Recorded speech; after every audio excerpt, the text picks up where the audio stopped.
Hey everybody, welcome back to WikiGeek Sports. This is at the buzzer, and we're joined, as always, by Jack Tiernan. Jack, how you doing? Ryan, we're good, man. The eve of the play-in is upon us, man. I'm excited for it. Playoff basketball is back. Yep, this is, at least like December 23rd. Maybe not Christmas Yeah, Eve, but Christmas Eve for basketball fans spot on. here. And we're gonna we're gonna see which teams are able to make the playoffs out of these four. So let's start, I think, with the matchup that has the most intrigue, potentially because of some off the court stuff. Rudy Gobert punches a teammate, suspended, not going to be playing in the 7-8 matchup against the Lakers. What are your thoughts, one, on that situation, and then two, on this matchup? I mean, dude, I don't even have words to talk about Rudy Gobert in general. I think the dude is just he's one of those guys that like probably in person isn't that bad of a guy, but like just on the court and like in a professional sense just looks like a complete idiot, man. Like he does so many things. You go back to the COVID-19 pandemic starting up, right? He's touching all the mics. He's like, I don't have COVID. Like this is stupid. Rudy Gobert is the And first he NBA does. player He does. diagnosed with COVID. He does. Yeah, exactly. So one looks like an idiot from that. Two starts decking his own teammate. Three is basically unplayable. Oh, not unplayable. I'll take that back. He looks terrible in this T-Wolves system because it's already like a shooting sparse organization as a whole. So now you add in Rudy, who is just an offensive liability basically. And his defense hasn't been up to snuff. So I mean, he already has a bad look in this organization, and then he comes in and decks his teammate. I think I blanked on his name right now. I want to say Kyle Anderson, but either way, I he believe it decks was him. Kyle Anderson. Okay. Yeah. And then you hear all the leaked audio of Anderson going, they've got a decision to make this summer, like it's me or him, which like that might be uncovering some other stuff, you know? Like does that mean that this has been brewing for a while? Does that mean that like he's just pissed off about this situation in particular? Which I mean, I don't blame him. Gobert sucker Yeah. punched him on the sidelines. You said off the court drama, but in reality, it's like Yeah. It was it's as actually on the court, it is as pretty close to much. on the court as you can physically be without being on the court. But yeah, you're right. It's just I don't know, man. I actually think Gobert being out may help them in just a chemistry perspective because it seems like he has not been gelling with this team at all. Yeah. Um, that might be a hot take, right? Because he is former defensive player of the year and always is a finalist for that. Aside from this year, obviously, but like I don't know, man. I think without that, it's going to make this matchup interesting. But the Lakers, I mean, as a whole, the Lakers have looked really solid lately. Especially LeBron James numbers just are he's a juggernaut, man. It's always what it Yeah. is. But I don't know if I have to pick that. I'm probably taking the Lakers in that first game.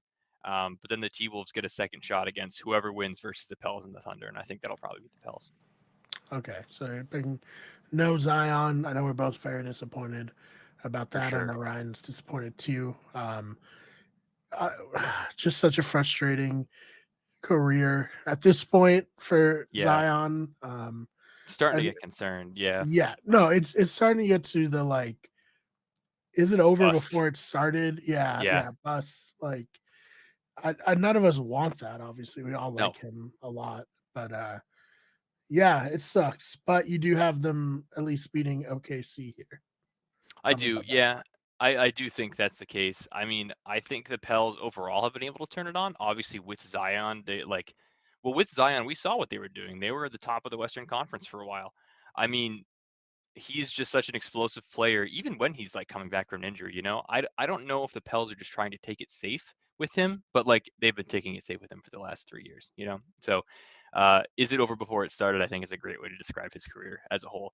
I still think that Brandon Ingram, who's really caught fire as of late too, could really pick it up and kind of put the team on his back. But then you've got solid supporting guys like CJ, obviously, right? You want to talk that's probably one of the most solid supporting guys out there, right? Just go ask Dame Lillard, like having that guy on your team running your backcourt, like that's just a good case. And then obviously Valanciunas as well. Dude is an offensive rebound monster, actually just rebounding in general monster. So I think there's opportunity there. I definitely think that there's something the Pels can probably pull out over the T Wolves, especially without Gobert. If you have Valanciunas and no Gobert, Valanciunas is going to beat the crap out of Cat. So that's my first thought. But yeah, I don't. I think the Thunder obviously are a good, formidable team. I don't think Sam Presti probably wants them to get into the playoffs, frankly. Better draft capital, right? And then he'll flip that for like 18 more picks down the line or something crazy like that. So if I had to guess, yeah, I'm gonna guess Lakers win that 7th seed, and then you've got T-Wolves versus Pels, and I'm probably picking the Pels in that to get the 8th seed. All right. I mean, I think it's fair with everything happening with the Timberwolves right now. They seem like they're just catastrophic as it stands.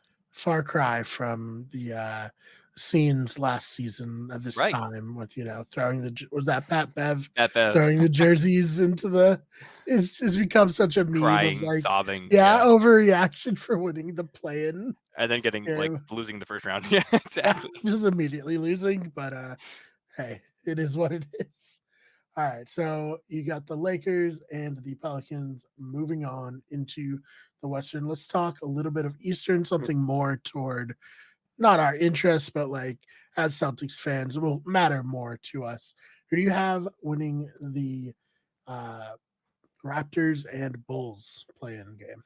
Raptors and Bulls is tough. The Bulls are kind of like the everybody wants to root for the Bulls type of thing, and I think everyone else in the league, aside from Toronto fans, probably just are so sick of Nick Nurse's face that they don't ever want to see him again. And it Sure. basically we're getting to that point where Nick Nurse basically has admitted that he needs to take some time and step back and think about where he's at after the season, which Mhm. basically means I don't want to be a part of this organization anymore. Somebody else will Right. hire me as either a top assistant or a head coach. But I digress. From a just sheer talent perspective, I don't know, man. I think this is actually pretty tough. I would go just with the pieces they have. I'm gonna go with the Raptors. Um, they did add Pirtle at the deadline, right? And then you've got obviously the guys like OG, you've got Siakam, you've got Scotty Barnes, right? Like those are all relatively solid players. Fred VanVleet, right? If I had to go starting five versus starting five, I'm probably taking the Raptors for sure. Um, the Bulls, I don't know, man. It feels like they're, for what it's worth, I think they're either relatively old or relatively just not good. So Right. if I really had to pick here, I'm going with the Raptors for that. Yeah. I mean, there's a reason they're the 10th seed, Sure. right? All right. Heat and the Hawks. God, I almost forgot the name of the Hawks, but Well, it's been a you'll long be day. able to after this matchup, most likely, right? So I have a feeling that it's probably going to be the Heat take that 7 seed. And if I had to guess, though, honestly, so maybe you will have to remember their name for a little bit longer, but I think the Hawks probably take that 8 seed overall, whether it be the Raptors or Bulls. I think they're Yeah. just more of, an offensive, I don't want to say juggernaut necessarily Mhm. because they're not, but they can be. They can be an explosive offense. Right. But that said, I think the Heat overall are just a better put together team. They have that offense, and then they have Jimmy Butler, basically, who Yep. but between both teams, I Playoff think is Jimmy. We say playoff it Jimmy. every He's year. kick. I don't know if this is playoffs yet, so I don't know how he's going to Oh, perform. okay. Right? I don't know. Where do we rank this overall? But Yeah, no, it's I like a think purgatory it between the is. season and postseason. I like to see what purgatorial Jimmy can pull out. But I think, if anything, I mean, Jimmy's probably the best player on both teams on the court at that point. So you're taking Jimmy, then maybe Ice Trey can pull up and do his thing. But I don't know. If I really had to pick, I think Jimmy's a more complete player as a whole. So if you're picking one for one and then you're taking team for team, I think the honestly, I think the Hawks are a better overall team than the Heat, but the Heat are just so volatile when it comes to being effective. Either just like I don't know, man. I think the Heat will probably win, and I think the Celtics take care of them pretty handily in round one, assuming they get that 7 seed. And I Right. think they'll take care of the Hawks even easier if the Hawks get that 7 seed. Um, Yeah, it's no real reprieve for any of these four teams. It's like, really, congratulations. You're running into the Bucks or the Celtics. Like, right. it's tough no matter what, Like, right? do you want to win this? Yeah. Like honestly, Literally the it's two okay to best say no. teams in Yeah. terms of record this year. And it's just like, okay, that sucks. But Yeah. it just feels like as a Celtics fan, it's gonna be the Heat because we always play the Heat. It's And always the Heat. it's gonna somehow be, a down to the wire series. And yeah. Yeah, speaking of coaches' faces, I hate Eric Spoelstra, man. I can't him or Nick Nurse. I'm gonna be just upset the entire time. Doesn't matter who we play, but I agree. It just seems like it's the Heat every single time, and they match up well against us too, which They is do, even more they really frustrating. do. Because Yeah. Bam can, as he says, guard 1 through 5, right? So he really can switch and kind of do his thing. And then Jimmy obviously is a plus defender as well, where it just gets to be annoying when we have to throw out Al and Rob just to do anything offensively. I don't know, man. It's going to be frustrating. I think we definitely match up better against the Hawks, but Yeah. we're probably going to play the Heat. Probably. So we'll see Saturday, Jack. It's all Yeah. start Saturday. So excited. Anything that you wanted to mention that we didn't get a chance to? I don't think so. No, I think we're definitely excited for it on Saturday, right? That's when we get excited about it. Now Yes. tonight, or when this is at the time of this being recorded tonight, right on Tuesday, we get to see what happens with the Hawks and the Heat. But I don't know, I'm rooting for the Hawks, frankly. Mm. I would much rather play them, but beggars Yeah. can't be choosers.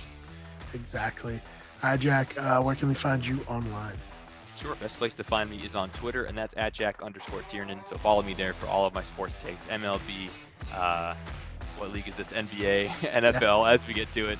You can also follow me on Instagram for my disc golf account, and that's at Jack Disc Golf. So follow me there for disc golf content as I continue to play some tournaments. Awesome. So yeah, go follow him there. Again, you can follow me on Twitter at the Fake Martin, SPMARR, and the channel is Wicked Good Sports on pretty much every platform. Go find us everywhere. Jack, thank you so much for your time. Of course, Brian, thanks for having me. We'll see you all in the next one.